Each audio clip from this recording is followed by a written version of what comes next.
আমরা এসেছি দুর্গম একটা জায়গা, বগুড়া সাতমাথা। কঠিন শীতের ভেতরে এসপি অফিসে একটা পুলিশ ইয়াক দিয়েছে, ট্রাফিক ওক দিয়েছে, যাও তুমি ওটি সিগন্যাল দাও, কোনো গন্ডগোল যাতে না হয়, অ্যাক্সিডেন্ট যাতে না হয়। উনি আসিয়া রোদ দেখে ওই শীতের মধ্যে সপ্তপদীর সাদরজা শুয়ে আছে। সপ্তপদী এই সাতমাথাত বলেন তো, সাইকেলের উপর হুন্ডা উঠবি, রিক্সার উপর মোটর সাইকেল উঠবি, ওটি একজন মরে যাবি। এসপি অফিসে ফোন দেবে, এই স্যার আপনার ট্রাফিক কোথায়? কোথায়? আমি তো খাতাতে সই করে ও চলে গেছে। ওই আসিয়া শীতের ভয়ে সপ্তপদীর সাদরজা শুয়ে আছে, টান হয়, খুঁজে খুঁজে খুঁজে খুঁজে যা দেখে যে বাবুটি শুয়ে আছে। এখন একটা পুলিশ যাওয়ার পেটত মারবি, লাত্তি জুতোর। তখন আজকে উঠবি না, এই কি হবে, লাগতে পারবো? লাগতে পারবো না। তোমাকে যে দায়িত্ব দিয়েছিলাম ওটি ট্রাফিকের ভূমিকা পালন করার জন্য, তুমি দায়িত্ব পালন না করে ওটি রিক্সার উপর হুন্ডা, হুন্ডার উপর সাইকেল, মোটর সাইকেলের উপর আর একটা চোরে মানুষ মরে গেছে। তোমার এই মামলা হচ্ছে তোমার নামে, তোমার চাকরি যাবি, তোমার সিকিউরিটি বাতিল, তোমার জেল খাটা মানুষ পালন। একটা ট্রাফিক যদি তার দায়িত্ব পালন না করে, তাহলে তার যেরকম শাস্তি হয় বর্তমান সমাজে নয়, পৃথিবীর শ্রেষ্ঠ নবীর যত ওয়ারিস আছে আলিমগণ, এরা যদি ঠিক মতো দায়িত্ব পালন না করে, তাহলে এদের ওই রকম অবস্থা হবেই হবে।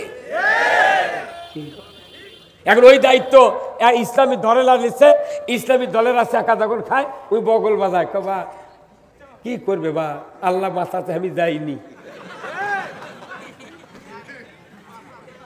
কি কথা কন না, কি আর আমি ভরে রে, মনে হচ্ছে কি কোনো টেনশন নেই ওর করে।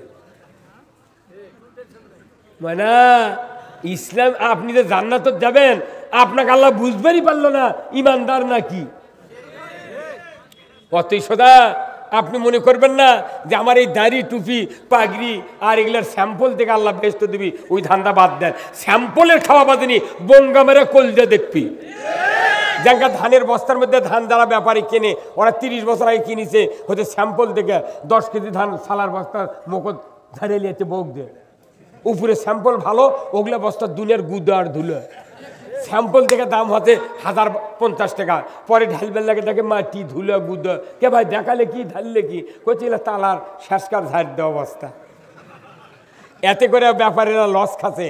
এখন ব্যাপারীরা করছে কি, ওই SS5 এর চোঙ্গা বানাচ্ছে, মাথা চোখা করে বেঙ্গা বঙ্গা, 1 বস্তার 3 খান্তি মারে,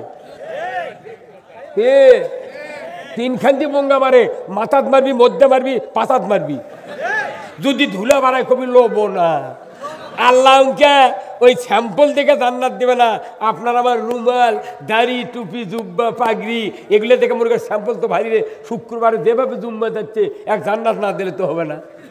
ঈদের দিনে গেছে ঘাড়ত যায় নামাজ লিয়া, মনে হচ্ছে জিব্রাইল, স্যাম্পলের কাম বাজনি, স্যাম্পলের কাম বাজনি। আল্লাহ কোরআনে বলছেন, ইয়াউমা লা ইয়ানফাউ মালু ওয়ালা বানুনা ইল্লা মান আতাল্লাহা বিকলবিন সালিম।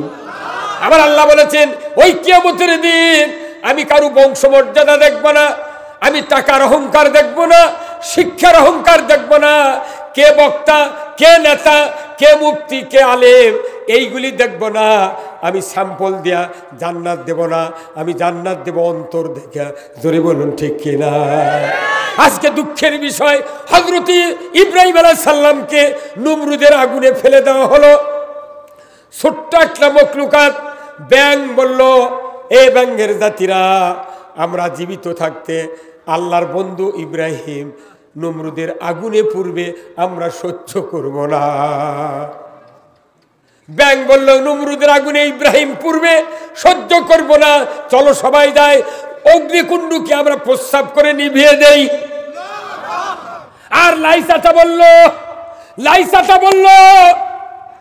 চলো রে চলো, নমরুদের দুশমন ইব্রাহিম পুড়তে চাচ্ছে না, আমরা ফোদিয়া আগুনটা আরো জ্বালাবো, নিমিষের ভেতর যাতে পুড়ে ছাই হয়ে যায়। লাইসাটার ফোড়ে কি হলো না, আগুন জ্বলল না, আর ব্যাঙের প্রস্রাবে আগুন নিভল না।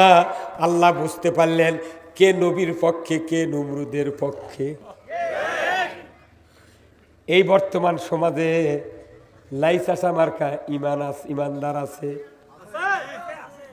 আল্লাহর পক্ষে কোরআনের পক্ষে ইমান নিয়া রাস্তায় রাস্তায় দৌড়ায়, বাড়ি ঘর ছেড়ে যায়, সরষের ভেড় শুয়ে থাকে। আর লাইসাসা মার্কা ইমানদার খালি করছে হচ্ছে হচ্ছে। ওই সময়কার কোরআন নাযিলের পরিবেশ বর্তমান পরিবেশ এক। যারা কোরআন বিজয়ের পক্ষে থাকবে, আমার আল্লাহ কোরআনে ঘোষণা দিয়েছেন ইসলাম বিজয় হোক চাই না হোক, আমার বান্দারা আমার আইনের পক্ষে থাকবে, আমি আল্লাহ তাদেরকে মাফ করে দিয়া আমার জান্নাতে ঢুকাইয়া দেব। আমি দেখতে চাই কারা কারা আল্লাহর আইনের পক্ষে দুহাত তুলে দেখান। লিল্লাহে তাকবীর, নারায়ে তাকবীর, নারায়ে তাকবীর। আল কোরআনের আলো, আল কোরআনের আলো, কোরআন হাদিস যেখানে, নামাজ রোজা যেখানে, দুনিয়ার মুসলিম, বাংলার মুসলিম, বাংলার আলেম ওলামা, দুনিয়ার রাজনীতিবিদ, লিল্লাহে তাকবীর। আল্লাহ এটাই চায়, এটাই চায়। মসজিদে বক্তৃতা হয়, ইমাম সাহেব বক্তৃতা করে আমাদের দেশ, ওই ইমাম যে কোন পক্ষে মুসল্লি জানে না, আমার মাথা চলে না, ই কোরআন পড়ে না কি পড়ে বুঝতে পারিনি। হ্যাঁ, কেন মসজিদে তাকবীর হওয়া লাগবে, মসজিদে কোরআনের কথা হবে, শ্রোতারা এত খুশি হবে, এত আবেগ তৈরি হবে, তামাম মুসল্লি আল্লাহর পক্ষে স্লোগান দেবে। ইমাম সাহেব বক্তৃতা করে, মুসল্লি কোনার যা তসবি ঠালে আর মনে মনে কয় তুই যা করতে তোর বেশি যায়নি।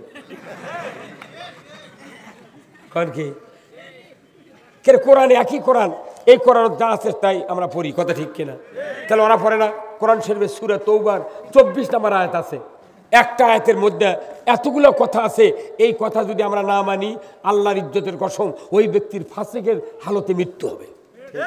আমার আল্লাহ কোরআনে বলছেন, কুল ইন কানা আবাউকুম ওয়া আবনাউকুম ওয়া ইখওয়ানুকুম ওয়া আজওয়াজুকুম ওয়া আশীরাতুকুম ওয়া আমওয়ালুন ইকতারাবতুমুহা ওয়া তিজারাতুন তাকশাউনা কাসাদাহা ওয়া মাসাকিনু তারদাউনাহা আহাব্বা ইলাইকুম মিনাল্লাহ ওয়া রাসূলিহি ওয়া জিহাদিন ফি সাবিলিহি ফাতারাব্বাসু হাত্তা ইয়াতি আল্লাহু বিআমরিহি ওয়াল্লাহু লা ইয়াহদিল কওমাল ফাসিকিন। আল্লাহ তাআলা সূরা তওবার 24 নম্বর আয়াতে বলেছেন, হে নবী আপনি বলে দিন আপনার উম্মতের ভিতরে তাদের পিতাদের মহব্বত, তাদের ভাইদের মহব্বত, তাদের সন্তানের মহব্বত, তাদের আত্মীয় স্বজনের মহব্বত, স্ত্রীদের মহব্বত, উপার্জিত মালের মহব্বত, ব্যবসার মহব্বত, বাড়িঘরের মহব্বত, এই 8টা মহব্বত যদি মিনাল্লাহ আল্লাহ হইতে, ওয়া রাসূলিহি রাসূল হইতে, ওয়া জিহাদিন ফি সাবিলিহি, আল্লাহ বলেছেন এই 3টার মহব্বত যদি 8টার থেকে কম হয়, আল্লাহ বলেছেন ফাতারাব্বাসু হাত্তা, অপেক্ষা করো ততক্ষণ পর্যন্ত যতক্ষণ না মালাকুল মউত তোমাদের ঘরের কাছে না আসবে। আল্লাহ ডাইরেক্ট বলে দিলেন, ও দুনিয়ার বান্দা বান্দিরা, যারা 8টা নিয়ে ব্যস্ত থাকবে, 3টাকে ভুলে যাবে, আল্লাহর মহব্বত ভুলে যাবে, রসুলের ভালোবাসা ভুলে যাবে, আল্লাহর দিন বিজয়ের কাজকে তোমরা ভুলে যাবে, আমি আল্লাহ বলে দিচ্ছি ওয়াল্লাহু লা ইয়াহদিল কওমাল ফাসিকিন। তারা তোমরা ফাসিকের মধ্যে গণ্য হবে, আর এই ফাসিকদেরকে কোনোদিন হেদায়েত দেব না।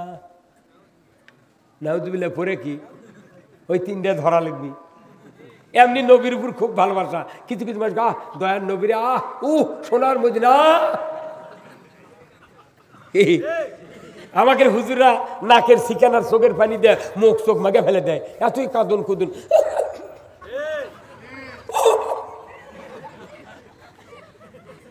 এতই কান্দা কান্দে, কিন্তু ইসলাম বিজয় চায় না, কোরআন বিজয় চায় না, কথা ঠিক কিনা? কোরআন বিজয় চায় না। মূল কাজ হচ্ছে কোরআন বিজয় চাওয়া, কথা ঠিক কিনা? আওয়ামী লীগের জন্য কোরআন বিজয় দরকার, বিএনপির জন্য কোরআন বিজয় দরকার, জামাতের জন্য কোরআন বিজয় দরকার, চরমনার জন্য কোরআন বিজয় দরকার, আশরাফ আলী সিদ্দিকী আলিমুল্লাহর কোরআন বিজয় হওয়া দরকার। আমরা কোনো ফতুয়াবাজি করব না। মুসলমান এক প্ল্যাটফর্মে এসে কোরআন যদি বিজয়ের পক্ষে কাজ করে, আল্লাহর ইজ্জতের কসম, যারা ক্ষমতায় থাকবে তারা যদি কোরআন বিজয় করে, কিয়ামত লাগবে না, হাসরের ময়দান লাগবে না, কবরের ভেতর তারা আল্লাহর জান্নাতে ঢুকে যাবে। কারণ কোরআনের কবরের ভেতরে প্রশ্ন হবে, প্রথম প্রশ্ন হবে মান রব্বুকা, দ্বিতীয় প্রশ্ন হবে ও মা দিনুকা, তোমার জীবন ব্যবস্থা কি ছিল? তুমি জীবন ব্যবস্থা আল্লাহর মানছো না মানুষের মানছো, কথা ঠিক কিনা? কি হলো?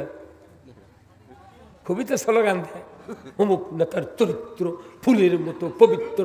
তখন ওই নেতা শুনে কয়, তোর ভোট চাচ্ছে, তুই গেলে পাম দেবো ইনকে। ওই লোকই তখন আবার কয়, অমুক নেতার চরিত্র ফুলের মতো পবিত্র, নামাজ পড়ে না একক। তো তখন কয়, তোর ক্যানভাস করা লাগবে না, তুই বাড়ির যা, কথা ঠিক কিনা? নামাজ পড়ার কথা বলি বেদা। কোথায় মুসলমান? আজকে বলেন, বাংলাদেশে 18 কোটি ইমানদার আছে, একজনও মুসলমান নাই। টেকনাফ থেকে তিতুলিয়া, বান্দরবন থেকে পাথুরিয়া পর্যন্ত একজনও মুসলমান নাই। আমিও মুসলমান না, আমি ইমানদার। ইসলাম না মানা পর্যন্ত মুসলমান হওয়া যায় না। Islam is the complete code of life. মানবতার জন্য সবচেয়ে সার্বজনীন সর্বশ্রেষ্ঠ জীবন ব্যবস্থা হলো ইসলাম। আল্লাহু আকবার। সেই ইসলামের কথা মানুষ করলে মানুষ রাগ করে। রসুলের সাথে আবু জেহেলের কোনো দাড়ি টুপি জুব্বা নামাজ লিয়া বাড়ি ঘর লিয়া গোলমাল নেই, একটা গোলমাল, সেটা ইসলাম নিয়ে। আবু জেহেলকে রসুল বলল না, এই সুদ চললে মানুষ বাঁচবে না, সুদের দায়ে মানুষ ঋণগ্রস্ত হয়ে যাবে, কথা ঠিক কিনা? এই যে কোরআন শরীফ, কোরআন শরীফের ভিতরে অনেক পাপ কাজের তালিকা আছে, আছে না? লটারি কি পাপ কাজ নয়? আজ এটি যদি আমি বলি, ভাই কে কে মাথায় নষ্ট মামা, এরই লটারি কে কে ধরতে নেন, হাত তোলেন তো। এটি কমপক্ষে 200 হাত উঠবি। 2300 সেনজিলে এই লটারি বেঁচেছে। এক্ষুনি বগুড়া শহরের মধ্যে কয় আনো এমপি আসলে, আমাকে আইসপেট দেবেন। আমি না, আমি শিবগঞ্জ সভা লিছি। এত পুলিশ কর্মকর্তা, এত ডিসি, এত নেতা, এত মেয়র, এত কাউন্সিলর, এতগুলো লটারি হলো। বগুড়া জেলার প্রপারে শয়ে মসজিদ, হাজার হাজার ছাত্র মাদ্রাসার, অথচ রাজ্জাক মামা জয়পুরহাটের লটারি করলো 20 টাকা দিয়ে R15 দিল। কি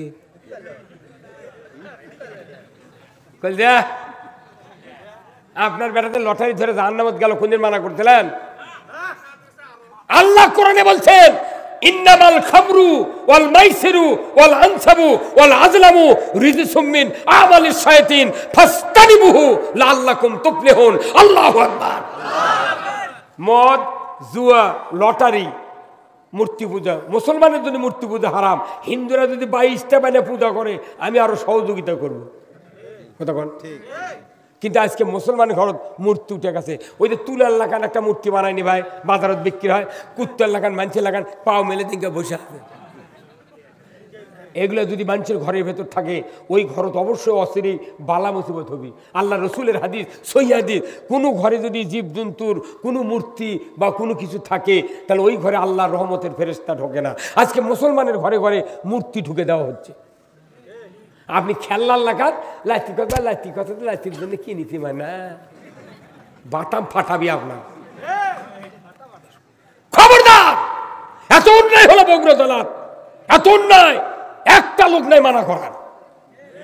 কম মুন্সি আছে, অথচ একটা ইসলামী দলের লোক যদি খালি একটা বউ উদ্যান করিলে বগুড়া টাউনে যায়, পরের দিনই কবি যুক্তিবাদীর বক্তৃতা দান, শুনিস না এই বদমাইশ বউকে বোরকা তারা মার্কেটত ঘুরে এলো রে। হুজুর এমনি তো ইয়ে নবী খাড়ায় থেকে দেওয়া হবে না, আরেকজন করতে বেদাত, ওই করতে মোনাজাত করবো না, হাত বকত বান্ধব নয়, নিচে বান্ধব, এগুলোর কোনো জিজ্ঞাসা কিয়ামত করবে না। কিয়ামত করে বান্দা, তোমার জীবন ব্যবস্থাটা দিয়েছিলাম, কবরে তুমি ফেল করেছো, তুমি এখন বলো তো তুমি নামাজ কেন কায়েম করলে না? তুমি কায়েম কেন করলে না? আমি পড়িনি না।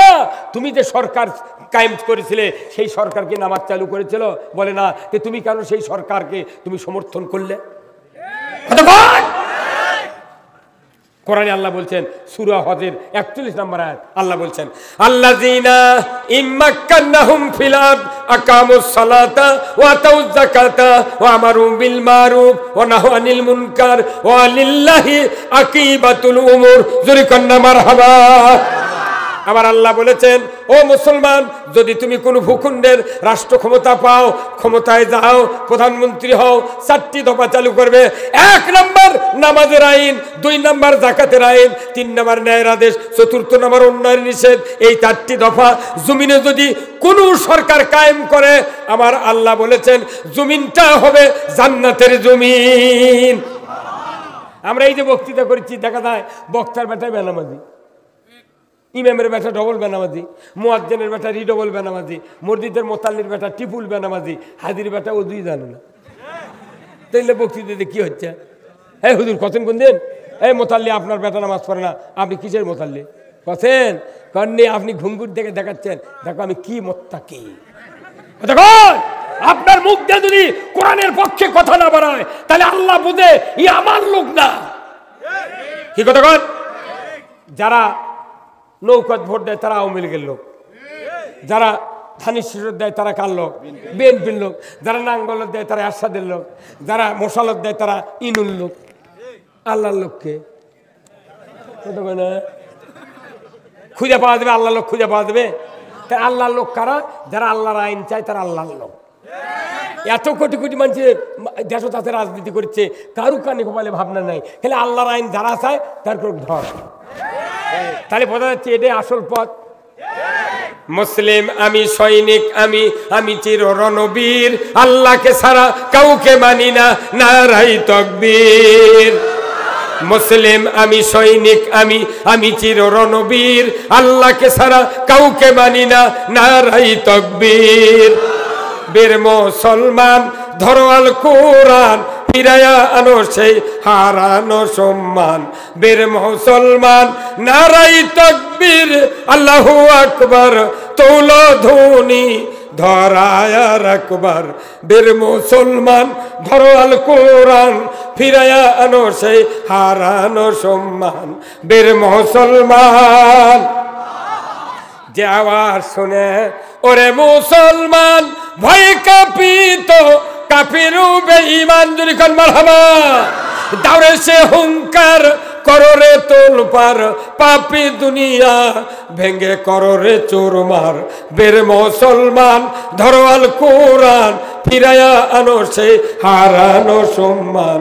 বীর মুসলমান আমরা বীরের জাত, শাসকের জাত। আমরা আজ কোরআনের শাসন বাদ দেয়া শিখে হিন্দু বীর আমাকে মাথা লাগতে যাই তাকে তাই গেলে। আর নেতারা উঠে আসে করছে খালি মুসলমান মার খায়। কেটক মার খাবে না? মুসলমান তো কোনো রাষ্ট্রশক্তি নেই, কোনো রাষ্ট্রশক্তির চেয়ারে মুসলমান তো বসে নেই, কোরআনের শাসন নেই, যার কারণে আমরা মার খাচ্ছি। কোরআনের শাসন ব্যবস্থা থাকলো, মুসলমান প্রেসিডেন্ট হলো, ওর আব্বা কবি সালাম আলাইকুম কেমন আছেন। কোরআনের শাসকের শুধু মানুষ ভয় করে না, শয়তান ভয় করে। হযরত উমর ফারুক মাত্র 10টি বছরের বক্তব্য রসুলের মসজিদ নববীতে শুনলেন, 10 বছরে এমন চরিত্র গঠন করলেন, অর্ধেকটা পৃথিবীর রাজত্ব হযরত উমর ফারুক চালাচ্ছেন। দরিদ্র ঠিক কিনা? সেই উমর ফারুক রাস্তাতে হেঁটে যায়, শয়তান 40 দিন ওই রাস্তা হাঁটেনি। তে একদিন করছে দেখে তুই হাঁটিস না গা, করছে আপনি ওমধ্যে হেঁটে গেলে কি যে একটা তাসির হয়, ওটি গেলি কেমন আমাকে ঘুরতে বার করে দেয় কি। আর আমরা যেদিক দিয়ে যাই শয়তান খেতা পেলে সয়। এই যে যত মানুষ হজ করে বাংলাদেশে, খালি ওই মক্কাত যায়, হাজি ক্যাম্পত যায়, কয় ইন্নাল হামদা ওয়ান নিয়ামাতা লাকা ওয়াল মুলক, সমস্ত প্রশংসা আল্লাহ তোমার, আর যতগুলি নিয়ামত তুমি পৃথিবীতে দিয়েছ সমস্ত নিয়ামতের উপর বড় নিয়ামত হলো তোমার রাজত্ব। এই কথা হাজিরা মক্কাত কয় আসে, এটি এসে বিধি গিচ্ছে কাম করে। এই তালবিয়া পড়িচ্ছে, ছাপা মারোয়াত, তারপরে হচ্ছে আরাফাতের ময়দানত, মক্কার মাতাফে, প্লেনের মধ্যে, জেদ্দাত, সব জায়গাত ইন্নাল হামদা ওয়ান নিয়ামাতা লাকা ওয়াল মুলক, যেটা মুখ দিয়ে কয় ওটি গায়ের মানুষ নাই, দেশের মানুষ নাই, ওই ইচ্ছা থেকে আল্লাহর পক্ষে ওটি কয় আসে, এটি আসে ওটা ভুলে গেছে। হ্যাঁ, এটা কিন্তু আল্লাহর পক্ষে, খালি গরিব মানুষ আল্লাহর পক্ষে কাজ করছে। ওই রসুলের সময় গরিব মানুষ আগে ইসলামের পক্ষে ছিল, কথা ঠিক কিনা? হযরত বেলাল একজন কৃতদাস এমন পেটা পিটলো, হযরত বেলালক পিঠে মক্কার মোট মানুষ তরঙ্গা বানালো। ওরে বাবা, জামানাবাদ দিয়ে পেটা পিটিছে। আমাকে দেশ খালি গরিব মানুষ মামলা দিয়ে বাড়ি ঘর সারাতে, একটা ধনী মানুষ মামলা খায়নি। আর আমার কয়, হুজুর জেল খাটা সুন্নত, চমাই করে দিয়ে থুয়েছি, থুয়েছি 4 দিন থাকলে ভোগ মা কবুরে। জেলখানা চিনিস তুই? নাই ক খাতা, নাই করে কলম, নাই কো মোবাইল, সূর্য ডুবার আগে মোদের ঘরে লাগাই খিল। ময়না, আহা, কোরআনের কথা। এদেশে 2 কোটি আছে অমুসলিম, কি কথা ঠিক কিনা? এই যে কয়েকদিন আগে পুজো হলো না ভাই, কি সুন্দর সরকার চাউল দিল, টাকা দিল, পুলিশ দিল, আনসার ভিডিপি দিল, পাহারা দে, আমরা খুশি। ওর কেন যাতে কোনো গোলমাল না হয়, কি ভাই?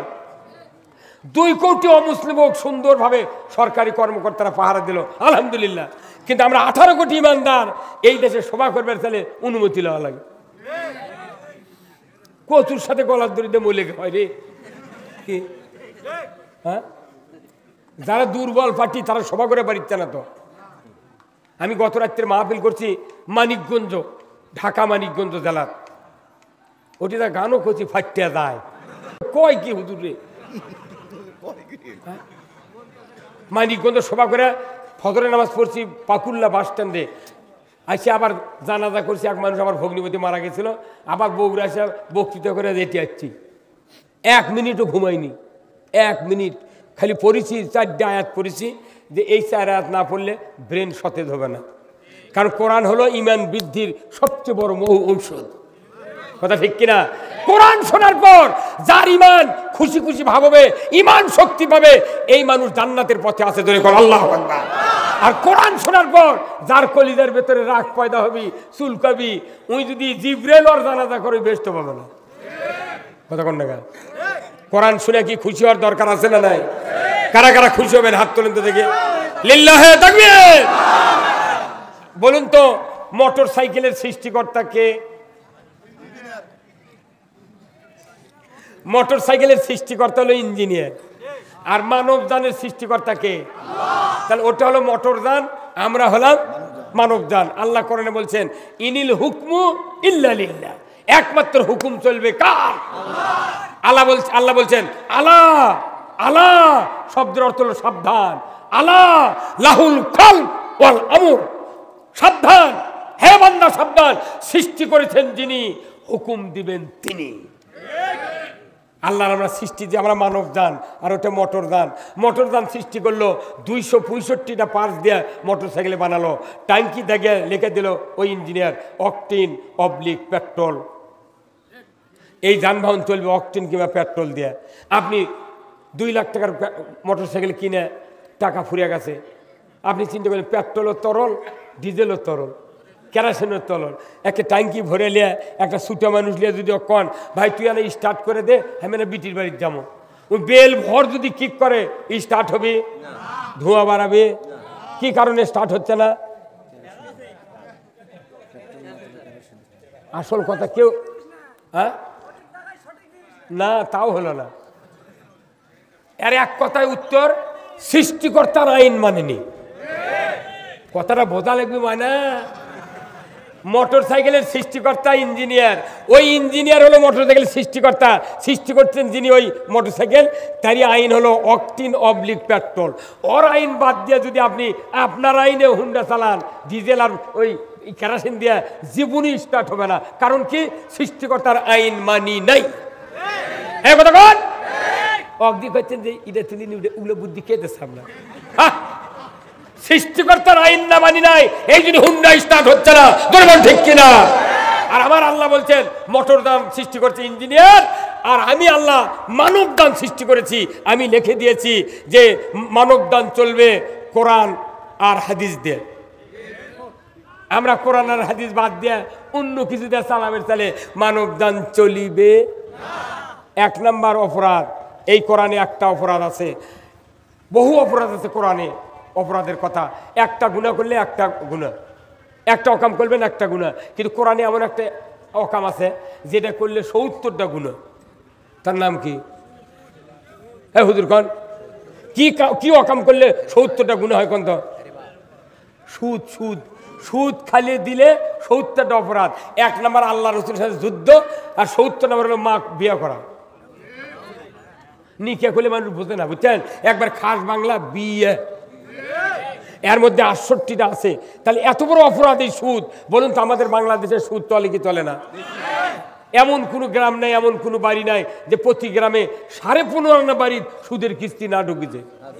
এই কতক্ষণ শাক ভাতে খাবো না, গোস্ত খা স্বামীর কথা শুনবো না, ভাঙ্গা কুনে থাকবো না, ঝড় বাদল মানবো না, কিস্তি দেওয়া বন্ধ করবো না, যায় আন থাকিতে সাহেবের ডিউটি কোনোদিন অমান্য করব না। তাও এই সুদের কিস্তি মহিলা ছাড়া দেয় না। কে একটা মরদ মানুষ কিস্তি দেয় না, খালি মহিলা দেয়। ১২ আনা ১৪ আনা ১৫.৫ আনা মানুষ সুদের সাথে জড়িত। অথচ ৭০টা অপরাধ। কোনো মসজিদের ইমাম আমরা জোরালো ভূমিকা পালন করলাম না, কোনো মাহফিলে জোরালো ভূমিকা পালন করলাম না, কোনো নেতা বলল না। সুদের দায়ে মানুষের ইমান থাকে না, ইমান নষ্ট হয়ে যায়। সুদ এত বড় জঘন্য অপরাধ। আল্লাহ তাআলা কোরআনে বলছেন, ইয়া আইয়ুহাল্লাযীনা আমানু লা তাকুলুর রিবা, ইমানদাররা সুদ খায় না। এখানে ইমানদারকে পার্টিকুলার বলা হয়েছে, তুমি ইমান এনেছো সুদ খাবে না, ইমান থাকবে না। আল্লাহ যদি বলতেন ইয়া আইয়ুহান নাস লা তাকুলুর রিবা, হে মানুষ সকল সুদ খাবে না, কিন্তু এখানে তো তা বলেনি। অনেক মানুষ সুদ খাবে, কে খাবে? তার ইমান নাই, সে সুদ খাবে। কিন্তু তুমি ইমান এনেছো, খবরদার সুদ খাবে না। কার কথা? তাহলে অজু করে যদি ভাই সারে অজু থাকে? হ্যাঁ কি দেখা যাচ্ছে কুমিন্দা বাড়ালা। অজু করে যদি ভাই সারে অজু থাকে না। রোজা করে যদি দুপুরবেলা 1 প্লেট ভাত খায়, রোজা থাকে না। নামাজ আরম্ভ করেছি সূরা ফাতিহার পর, আমার বাবা আমার ছেলে বলতেছে, আব্বা উত্তর পাড়ার মোজাম্মেল আমাকে গরু খরচ নিয়ে যাচ্ছে। তখন যদি নামাজের ভেতরেই বলি, বাবা মোজাম্মেল ওখানে দেরি করবার ক, আমি নামাজ পড়ে বাড়াই, নামাজ থাকবে? তাহলে নামাজ ভঙ্গের কারণ জানলেন, রোজা ভঙ্গের কারণ জানলেন, অজু ভঙ্গের কারণ জানলেন। ইমান ভাঙ্গে গেছে কবে? শিলা দেবীর ঘাট দিয়া, করতা দিয়া বাঙ্গালা নদীর গেছে, বাঙ্গালী নদীর থেকে যমুনাত গেছে, যমুনার থেকে পদ্মাত গেছে, বঙ্গোপসাগর পার হয়ে ভারতের মহাসাগরত চলে গেছে। উই এখনো টুপি মাথা দিয়ে ঘুরতেইছে। যারা সুদ খায় ইমান আনার পর, এরকে ইমান থাকে না। কে কথা? সেই দিন আল্লাহ কথা, ইয়া আইয়ুহাল্লাযীনা আমানু লা তাকুলুর রিবা, ইমানদাররা সুদ খায় না। আর এই দেশে খালি সুদ আর সুদ। ব্যাংকের টাকা থুবে দেবেন, পল্লী বিদ্যুতের বিল দেবে যাবেন, তাও করছে একটা টিকিট কেন। কথা কি? অনুরোধ করতেছি, সুদের মতো একটা অপরাধ রাষ্ট্র শক্তি যদি হারাম না করে, পৃথিবীর বক্তব্য দিয়ে সুদ হারাম হতে পারে না, পারে না। তাহলে সুদ বাংলাদেশে হারাম হোক আপনারা কি চান? এই চান? পর্দা ফরজ হোক চান? নামাজ কায়েম হোক চান? জানা বন্ধ হয় চান? আজকে দেশে 52 বছর স্বাধীন হচ্ছে, জুম্মার চুর জুতা চুরি বন্ধ হয়নি। জুতেলে জুম্মার ঢোকা লাগে রে, কি কথা? আবার জুতা আগে থেকে নামাজ পড়ি, চোখ মুজে নামাজ পড়তে পড়তে মাঝে মধ্যে চোখ মেলে দেখি জুতা আছে নাকি। এই তো মুসলমানের দেশত দাবিদার একটা কোরআনের কুচ্ছু নাই, খালি 2টা জিনিস আছে। বিয়ে পড়ালে যদি একের কম শিক্ষিত মুন্সিও বিয়ে পড়ায়, তাও কয় আল্লাহ হযরত আলীর সাথে ফাতেমা রাদিয়াল্লাহু তাআলা আনহার যে মধুর মিল দিয়েছিলেন, উনকা মিল এই লইমদ্দিয়ার খোদেদার সাথে করে দিন। ওই দোয়া কবুল হয়ে গেছে রে। 40 বছরের ভাত দিতে একদিনও তালাক দেয়নি। কি দোয়া কবুল হতে পারে? আর একটা হলো কি, 7 বছর বয়সে খাতনা করা। এই খাতনা আর বিয়ার দোয়া ছাড়া বাংলাদেশে কিচ্ছু নাই। কি হুজুর? এই যে আমার হাফিজার ভাই, ওনার একটা এমবিবিএস ছেলে আছে, বিরাট অবস্থা, চাকরি করে, সুন্দর চেহারা। মেয়ের বিয়ের খবর আছে, মেয়ের বাপ এসে খোঁজ নিচ্ছে, এবার হাবিদার সাহেবের একটা ছেলে আছে ডাক্তার, ক্যাঙ্কা বিয়ে দেওয়া যায়, গায়ের মোড় যুবক কত, সেই রকম বেতন, চেহারা সেই রকম, জমি সেই রকম, মানে অবস্থা, বিয়ে দেওয়া যায়। এমন সময় এইরকম আমার ভাইয়ের মতো বুড়া মানুষের করছে, মুরব্বী, কার বিটির বিয়ে? কয় আমার বিটির বিয়ে। মানে বিয়ে তো দিবে, সবই ভালো, কিন্তু হাবিদার সাহেবের বেটা খাতনা করেনি। কি করেনি? ফকিন্নির বিটিও বিয়ে বসবে না। খাতনা করা কার আইন? ওর সব ভালো, খালি সোনাত করেনি রে, ফকিন্নিও বিয়ে বসবে না রে বাবু। কবি আর খুরোর শালা, ওই আল্লাহর আইন। তাহলে আমরা কতগুলো আইন মানতেছি না এখন? তো খালি শুক্রবারে নামাজ পড়ে বাংলাদেশের 7 কোটি মানুষ, খালি শুক্রবারে নামাজ পড়ে। এই শুকুর আলিয়ারা, এরা শুকুর আলী। আর যারা রমজান মাসে নামাজ পড়ে রমজান আলী, আর 2 ঈদের নামাজ পড়ে ইয়াদ আলী। আর যারা বরাতের দিনে টাকা পয়সা আল্লাহ থেকে লিবার চায়, এরা হচ্ছে বরাত আলী। আর মেরাজের নবী গেছে মেরাজত, ওই ঘটনা শুনে জিলেপি খায়, এরা হলো মেরাজ আলী। তাহলে বরাত আলী, মেরাজ আলী, কদর আলী, লাইলাতুল কদর, তারপর রমজান আলী, শুকুর আলী, এই 5 আলী, আর ইয়াদ আলী 6 আলী, এই ইয়াদ আলী, এই 6 ইয়াদ আলী, 6 আলী বাদ দিলে বাংলাদেশে আর কোনো আলী আছে? মানে বক্তৃতা করে কি হচ্ছে? সব বাদ দিয়ে কোরআন বিজয় করা লাগবে। রাজি আছেন? হ্যাঁ রাজি আছেন? আপনার জীবনের সব গুনাহ মাফ। আপনি বিজয় হোক চাই না হোক, আপনি যদি খেলে চান আল্লাহ তুমি কোরআন বিজয় করার ক্ষমতা আমাকে দাও, আমি চেষ্টা করব, এতটুকু বলে আপনি চেষ্টা করবেন, আপনার জন্য আল্লাহর জান্নাত অপেক্ষা করছে। যেরকম আল্লাহু আকবার, এটার উত্তম কাজ। আল্লাহ কোরআনে বলছেন জালিকুম খায়রুল লাকুম, এটা হলো উত্তম কাজ, ইন কুনতুম তাআলামুন, যদি তোমরা বোঝো। যেরকম ঠিক কিনা আমার ভাইরা? বক্তৃতা বহু শুনেছি আমরা, নামাজের পর্দার, এগুলো বক্তৃতা করে লাভ হবে না। এখন খালি ইসলাম বিজয়ের বক্তব্য চলবে। ইসলাম বিজয় হলে একটা মসজিদের ইমামের বেতন হবে 50,000 টাকা, মুয়াজ্জিনের বেতন হবে 1 লাখ টাকা। ইমামের চেয়ে মুয়াজ্জিনের খাটনি বেশি। হাফিজি মাদ্রাসার বেতন হবে 70,000 টাকা মাস, অথচ তারা ফার্স্ট ক্লাস নাগরিক। আল্লাহ বলেছেন ইন্নাল্লাযীনা আমানু ওয়া আমিলুস সলিহাতি উলাইকা হুম খায়রুল বারিয়া, সৃষ্টির মধ্যে সেরা হলো যারা ঈমান আছে, নেক কাজ করে, এরা হলো সৃষ্টির সেরা। ওরা হচ্ছে ভিক্ষা করে, মাদ্রাসা করে, টিউব ছাড়া সাইকেল নিয়ে ধান আদায় করে। আর চেয়ারম্যান মেম্বার না গম মারা খায়, মানুষ দেশে মিশে করছে, ওই মারা খাচ্ছে গম, ওই মারা খাচ্ছে ধান, টাকা। চেয়ারম্যান মেম্বার তো কি মারা খায়, তার চেয়ে 4 গুণ মারা খায় যার 30 বিঘা ভেউ। ই আরো বেশি দুর্নীতিবান। 30 বিঘা জমি যাই 30 বছরে ইদি আবাদ করিচ্ছে। 30 বিঘা জমি 30 মণ ওসর, 30 বিঘা জমি কমপক্ষে শতকরা 10 মণ ধান হলে শতকরা 100 মণ ধানে 10 মণ ধান ওসর দেওয়া লাগবে, আমনের ধান। আর ইরি ধান শতকরা 5 মণ। দেখা যাচ্ছে যে এই মানুষটার ওসর হচ্ছে ইরির সময় 30 মণ, আমনের সময় 30 মণ, 60 মণ। ওই 4-5 মণ ধান ইটি উটি দিয়ে করছে প্রচুর দিছি, না 5 মণই দিছে, তাহলে ওর কাছে 55 মণ ধান আছে। 30 বছর 30 দিয়ে 55 গুণ করে দেখেন, ওই কয়েকশো মণ ধান খাচ্ছে। ওই ধানগুলো দিয়ে আল্লাহ গরিবের ভেউ, এগুলো মানুষের ভেউ কটলেছে, সেই দিন কাঁচা বত্তার ভেউ ডুবে দিয়ে কাঁচা বত্তা শেষ। ওসর দেওয়া ফরজ, ওসর দেওয়া ফরজ। 10-30 মণ ধান পালে, 30 মণ ভুট্টা পালে, 30 মণ কাঁচামরিচ পালে, 30 মণ আলু পালে ওসর দেওয়া লাগবে। এত আলু পালো শিবগঞ্জের মানুষ, মোট বেচে শেষ। এখন 70 টাকা করে লাগিয়েছে, খালি মুচিচ্ছে পাঁচা। আর কি কর রে আমিয়া, এইগুলি আল্লাহর কাজ। আল্লাহ কোরআনে বলছেন সূরা বাকারায় যে যখন জমিনে আল্লাহর আইন থাকে না, তখন প্রত্যেকটা দ্রব্যমূল্যের আমি ঊর্ধ্বগতি দিই। কারণ কি, ওরা বুঝুক যে টাকা দিয়ে গরিবের উপকার হতো, এই টাকা ওরকে বাড়ির থমো না, সব পেঁয়াজ কিনা আলু কিনা যাতে চলে যায়। কতক্ষণ মাদ্রাসা ধান আদায় করে, ওরা কোনো ওসর বুঝায় না, ওরা খালি করছে 1 মণ ধান দেন, বাপ মাও জান্নাতি। ওসর বুঝাবে না, জাকাত বুঝাবে না, খালি করছে যে 1 মণ ধান দেন, বাপ মাও জান্নাতি। আরে এক গ্রামের যদি মাদ্রাসা থাকে, এক গায়ের মানুষ যদি ওসর জাকাত বুঝা যায়, ওই এক গায়ের টাকা দিয়ে মাদ্রাসা চলবি। ওই তারই জন্য 1200 গাঁও ধান ভিক্ষা করে করে সোলফুলক মেরে ফেলে দিচ্ছি। যে তালবে এলেমের পায়ের নিচে রহমতের ফেরেশতার পাকা পাড়া আছে, সেই তালবে এলেম দিয়ে ধান আদায় করে নিচ্ছে, ভিক্ষা করে নিচ্ছে। কি কোন কিতাবে আছে না? প্রাইমারি ঢিঙ্গা দিয়ে মঞ্জুরি, প্রাইমারি ঢিঙ্গা দিয়ে বেড়া দিয়ে মঞ্জুরি হচ্ছে। আর মাদ্রাসার বয়স ইবতেদায়ী মাদ্রাসার বয়স 80 বছর, 4 গ্রুপ মাস্টার মরে গেছে, তাও মঞ্জুরি হয়নি।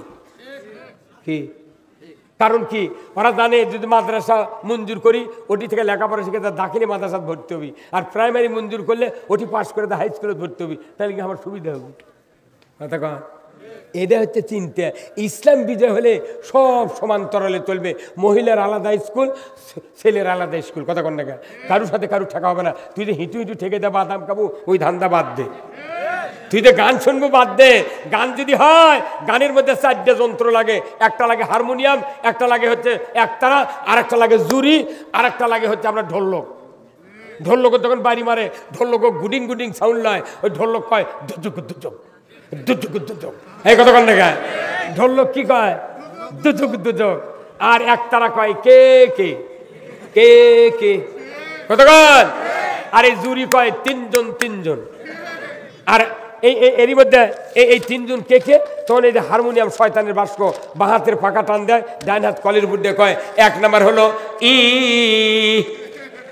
3 জনের একজন হলো যাই বাজাচ্ছে ই, 2 আলিফের মধ্যে কয় উই, 3 আলিফের মধ্যে কয় উই।